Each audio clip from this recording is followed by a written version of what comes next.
Okay, hello everybody, and welcome back for some more scary stories. If you are new here, hello, my name is Leah, and I love telling creepy stories and creeping up people's nights. Okay, so grab yourself an animal, maybe grab some tea or a blanket, get cozy, and let's get into today's scary curiosities. In the early 2000s, a teenager was out on a night cruise all by themselves. It was roughly 2 o'clock in the morning when they decided that they wanted to go and drive through a very large and very isolated park. The road throughout this park was this large one-way loop that after 30 minutes or so would eventually lead back to the exit and take you back to civilization. It was roughly 2 o'clock in the morning, and while driving along this desolate, dark road all alone may not have been the best idea in the world, the road itself was paved, and it was really a nice, relaxing drive. And the teenager said that it provided the perfect mixture of creepiness and relaxation. The problem, however, was the massive storm that the town had seen on the previous night. The wind had uprooted many trees in the area, including trees in this very park. As they're driving along this pitch black road, with zero visibility aside from what is directly in front of their headlights, they notice that the road up ahead is blocked by one of the fallen trees from the night before. Being in a small car, exiting over this tree or around it simply was not an option. The teenager knew that they were going to have to drive out the same way that they had just come in. Even though the road was a one-way street, they weren't overly worried about oncoming traffic as the park was very deserted in these early morning hours. Backing out the entire stretch of road, however, was not going to be an option as it was simply too dark to see, so they decided that they would have to use the small patch of grass to turn their car around. They threw the car into reverse, backed up onto the grass, and sighed in relief that they would have enough room to turn around and get out. This dark road was definitely growing creepier and creepier by the second. As they put their car in drive, turned the wheel, and hit the gas, all they could hear was the sound of their back tires spinning. And they realized that their car was not moving. Panicking, they floored the gas pedal to get themselves unstuck, but the rain and storm from the previous night had turned this small grassy field into nothing more than a lake of pure mud. Their car was completely stuck, and so were they. Praying that they had a signal all the way out here, they pulled out their phone and sighed in relief at the little bars in the top right corner. They called their parents, and after a bit of a scolding for driving so far out into the middle of nowhere, all alone and at this hour, their parents called a tow truck driver who informed them that it would take about an hour to get to their child's location. Doing their best not to panic, they reminded themselves that while there might be bears or cougars or other large animals wandering nearby, as long as they went back into their car, stayed calm, nothing was going to happen.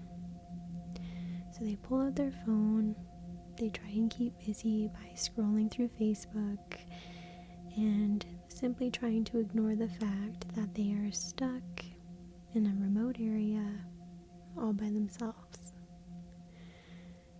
After about 20 minutes, that was when they finally noticed the eyes.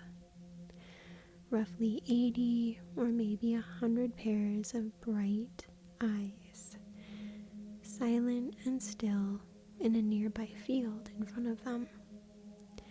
There was a massive group of deer.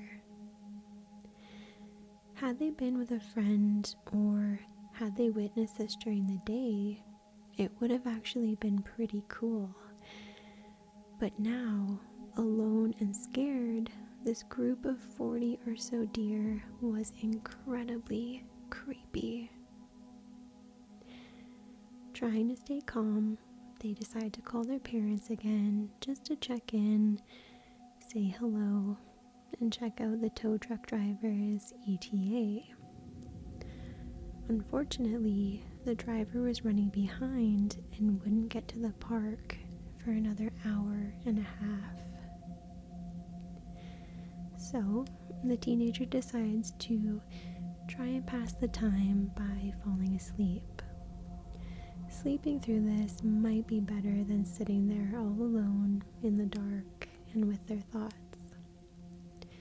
So they lock the car doors, they lower the driver's seat, and they drift off into an uneasy nap.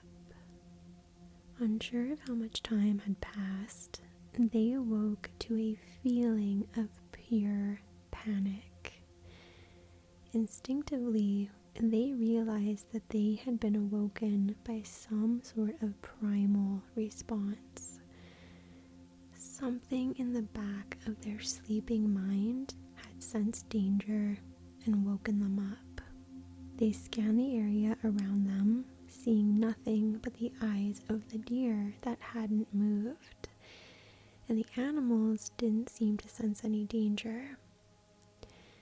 Thinking that if the deer weren't spooked, then everything was likely okay. If a bear or a predatory animal like a cougar was stalking them, the teen convinced themselves that the deer would have been spooked, but they seemed calm. However, the feeling of panic and their fight or flight reaction was not going away. They quickly surveyed the inside of the car for anything that they could use as a weapon. It wasn't much, but they found an old pocket knife under the seat, and it was definitely better than nothing if there was something lurking in the woods. That feeling of being watched was growing more and more intense. And then, as if on cue, the deer who had been completely calm were suddenly spooked. Every single one of them turned their heads to look in one specific direction. They had gone from calm, eating grass, to just staring off into the woods. And the teenager knew that in order for all of them to stop what they were doing and stare like that meant that they had to have sensed that something was there. The minutes seemed like hours, but finally a dim light fading in and out of the tree line could be seen coming down the road. It got brighter and brighter, and a tow truck driver had never been a more welcomed sight. The teen immediately unlocks their car door and runs to meet the driver. Still in their heightened state of arousal, they ask the driver if they have a gun with them for protection, and they explain that they feel like something has been watching them from the woods, and whatever it is, it had possibly come up to their car while they were sleeping. The driver tries to calm their nerves by explaining that bear, bobcats, and other animals are extremely common on this road, and it was likely just one of those animals. But the feeling of uneasiness does not go away. It only takes the driver about 15 minutes to plow the fallen tree out of the road and then pull the car out of the mud.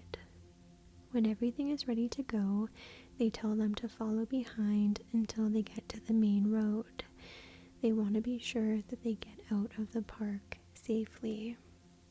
With the tow truck driver leading them towards the exit, the teenager follows suit.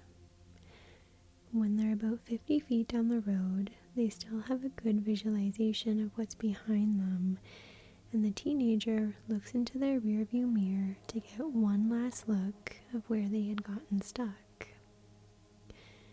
This is when they see a man, silhouetted in black, who emerges from the forest and walks into the middle of the road.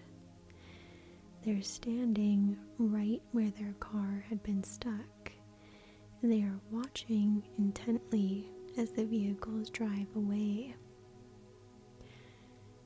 Their intuition that something was off and possibly dangerous was spot on.